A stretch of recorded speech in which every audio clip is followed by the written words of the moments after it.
Details చూస్తే ఢిల్లీలో AP CM Chandrababu పర్యటన కొనసాగుతోంది. 16వ ఆర్థిక సంఘం చైర్మన్ అరవింద్ పనగడియాతో చంద్రబాబు భేటీ ముగిసింది. సుమారు 2 గంటల పాటు అరవింద్తో చంద్రబాబు భేటీ అయ్యారు. ఏపీకి ఆర్థిక సహాయంపై విజ్ఞప్తి చేశారు.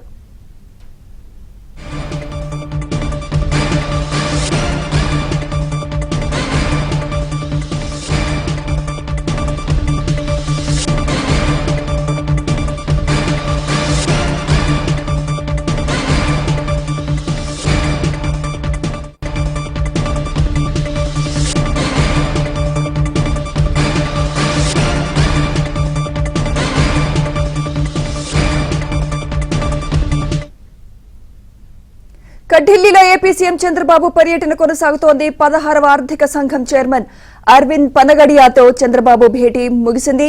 సుమారు 2 గంటల పాటు అరవింద్తో చంద్రబాబు భేటీ అయ్యారు. ఏపీకి ఆర్థిక సహాయంపై విజ్ఞప్తి చేశారు.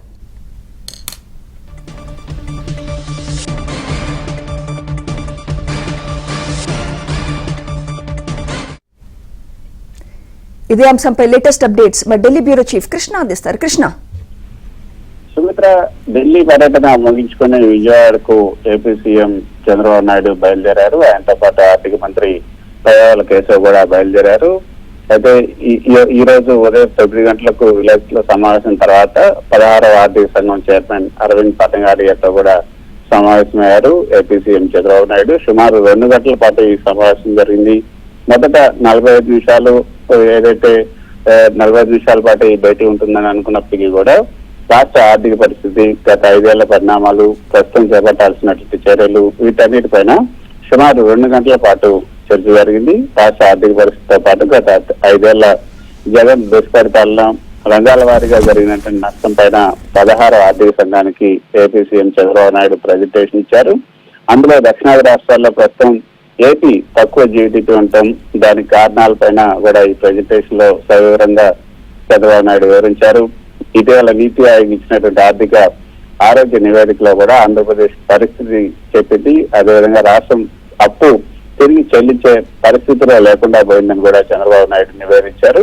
2014-19 మధ్య అభివృద్ధికి, ఆ తర్వాత 5 ఏళ్లు చోటు చేసుకున్నటువంటి జగన్ దుష్పరిపాలనతో పంతం లేకుండా పోయింది. రాష్ట్రం మొత్తం కూడా చాలా నష్టపోయిందంటూ ఈ ప్రెజెంటేషన్ లో చంద్రబాబు నాయుడు తెలిపారు.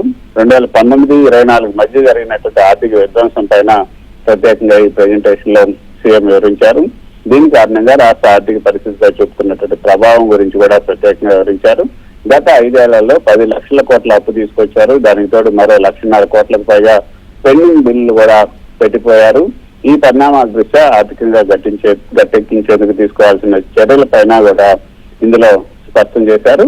ఇక పోర్టులు, లాజిస్టిక్ పార్కులు, పరిశ్రమలు వచ్చేందుకు అనువైనటువంటి వాతావరణాన్ని ఏపీ ప్రభుత్వం ఎలా తయారు చేస్తోంది, పోర్టు ఆధారిత అభివృద్ధికి ఉన్నటువంటి మార్గాలపైన కూడా వివరించేందుకు సహకరించాలంటూ 16వ ఆర్థిక కమిషన్ చైర్మన్ అరవింద్ పనగడియాను ముఖ్యమంత్రి కోరారు. పోర్టు ఆధారిత, పరిశ్రమల ఆధారిత అభివృద్ధి ఎలా చేయాలని దానిపై కూడా కీలకంగా ఇద్దరు కూడా చర్చించారు.